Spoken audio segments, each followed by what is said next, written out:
सौभाग्यशाली गुरुमुखो, सन्मुख विराजमान श्री परमहंसों के दर्शन दीदार करते हुए प्रेम भरी मीठे स्वर में बोलिए जयकारा। बोल मेरे श्री गुरु महाराज की जय, बोल सच्चे दरबार की जय, बोल अनंतपुरवासी भगवान की जय। गुरुमुखो, मैं आपको बहुत प्यारा सत्संग सुनाने जा रही हूँ, बहुत प्यार से सुनिए।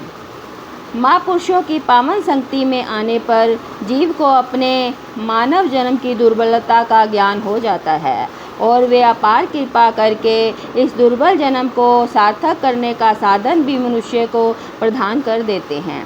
जिज्ञासुओं को अपने मार्गदर्शन में चलते हुए महापुरुष यह उपदेश करते हैं कि जिसके पास धन होता है वह सदा सावधान रहता है कि कहीं कोई हानि ना हो जाए।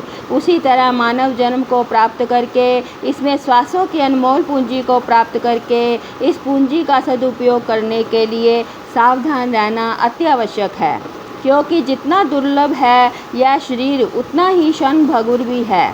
इसीलिए महापुरुष चेतावनी देते हैं, श्वास श्वास में नाम जप, वृथा श्वास मत खोए, ना जाने कि अंत का यही श्वास ही होए। गुरुमुखो, श्वासों को व्यर्थ मत जाने दो, वरन अपने प्रत्येक श्वास में पावन नाम का सिमरन कर लो, क्योंकि ना जाने कौन सा श्वास अंतिम श्वास हो। सभी जानते ही हैं कि आजकल चीज़ों के डिब्बों पर, यहाँ तक कि पानी की बोतल पर भी एक्सपायरी डेट लिखी होती है, लेकिन कोई अपने बारे में यह नहीं जानता कि उसके जीवन का कितना समय शेष रह गया है, कब इस संसार से जाना हो जाए।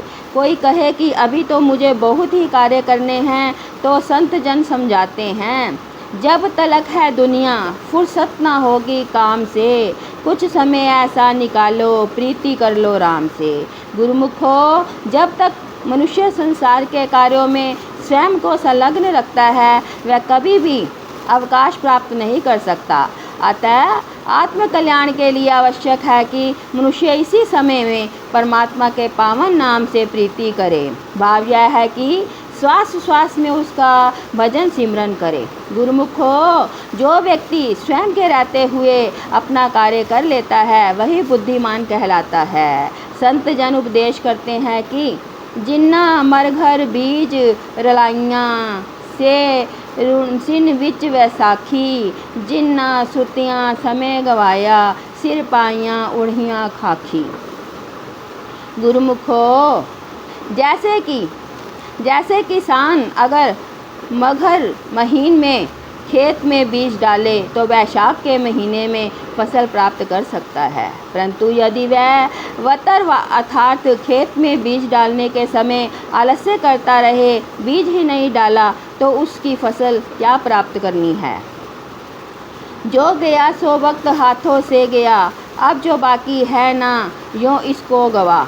यादें हक में वक्त अपने को लगा, इस जन्म का है यही बस फ़ायदा, ये जन्म यूँ ही गंवाने का नहीं, वक्त फिर हाथ आने का नहीं। गुरुमुखो, जो समय चला जाता है वह लौटकर कभी नहीं आता, परंतु जो समय जो श्वास शेष रह जाते हैं उनकी संभाल कर लो। कैसे कि परमात्मा के सिमरन भजन में अपने हर श्वास को लगाकर इस दुर्लभ मानव जन्म से पूर्ण लाभ प्राप्त कर लो।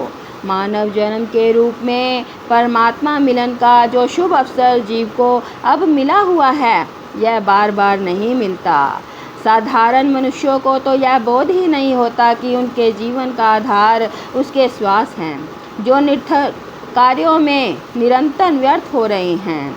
कहते हैं कि एक बार एक संत जी कहीं जा रहे थे, उनके साथ उनका एक शिष्य भी था। अचानक बहुत तेज़ बारिश हो गई, तो शिष्य ने संत जी से पूछा कि गुरुदेव, इस समय सब यातायात रुक गया है, लोग बारिश के रुकने की प्रतीक्षा कर रहे हैं, क्या ऐसा कुछ है जो इस समय भी चल रहा है। गुरुमुखो, तो उन्होंने उत्तर दिया कि हाँ, इस समय दो चीज़ें चल रही हैं, एक तो श्वास और दूसरा उधार लिए हुए धन का ब्याज। तात्पर्य यह है कि जबकि यह तो स्वयं इंसान पर निर्भर करता है कि वह उधार पर धन ले या ना ले, परंतु श्वासों पर उसका ऐसा नियंत्रण नहीं हो सकता कि अभी तो बारिश हो रही है, अब रात हो गई है, या आज छुट्टी का दिन है तो आज श्वास ही नहीं लेंगे। परमात्मा ने जितने श्वास दिए हैं उतने तो लेने ही हैं, परंतु इन श्वासों को कहाँ लगाना है यह मनुष्य पर निर्भर करता है। गुरुमुखो, संत महापुरुष तो जीवात्मा के कल्याण के लिए ही फरमाते हैं कि भजन करो। भजन अर्थात पावन नाम का सिमरन करना और उनके वचन उपदेशों की पालना तो गुरुमुख जन ही करते हैं, वे कभी टाल मटोल नहीं करते, क्योंकि संतों के चेतावनी भरे इन वचनों को तो हमेशा स्मरण करना ही है।